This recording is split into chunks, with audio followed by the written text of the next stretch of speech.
Arthur Miller, who lived from 1915 to 2005, was considered to be one of the most accomplished playwrights of his time. Although his life and works were considered by many to be controversial, and he suffered much criticism throughout his career, he contributed so much with his plays that he definitely deserves to be named among the VIPs of theater professionals. Arthur Miller was born in 1915 in Harlem, New York, where his family owned a successful women's clothing store. That is until the stock market crash in 1929. This left his family financially ruined, and they were forced to move to Brooklyn, where Miller was raised. Being raised during the Great Depression is probably what influenced Miller's work the most.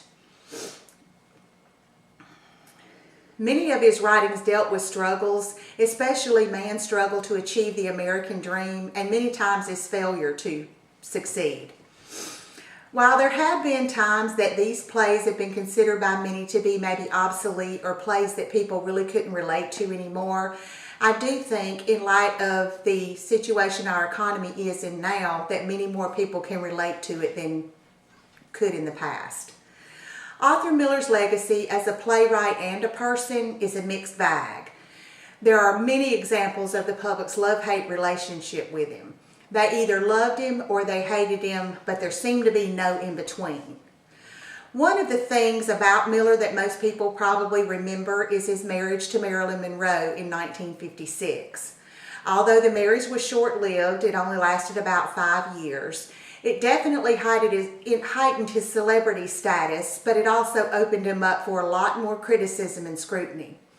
Now, by all accounts, Miller really did love Marilyn, but he just felt that her personal problems, especially her drug addiction and alcoholism, were just taking too much time away from his writing, and he needed to devote more time to it. So in 1961, the couple divorced.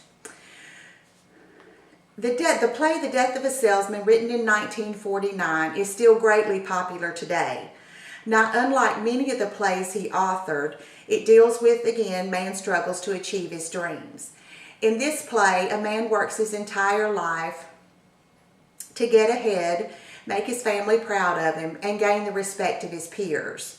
As he nears the end of his career, he finds it harder and harder to deal with his life and the fact that he has not achieved his dreams. The day his wife makes the last mortgage payment on their home, he commits suicide.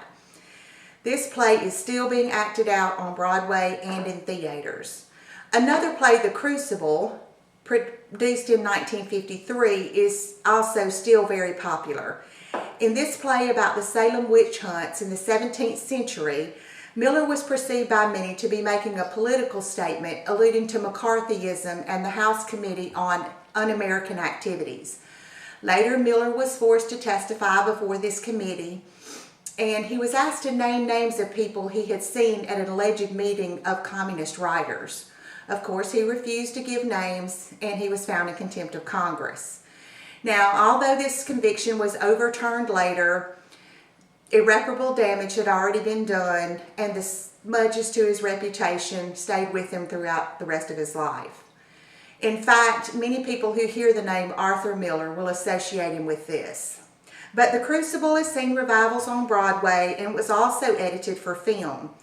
In 1996, it was released starring Daniel Day-Lewis and Winona Ryder, so his works are definitely still very much alive today.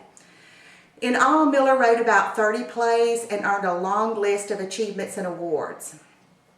This certainly speaks for his awesome talent as a writer.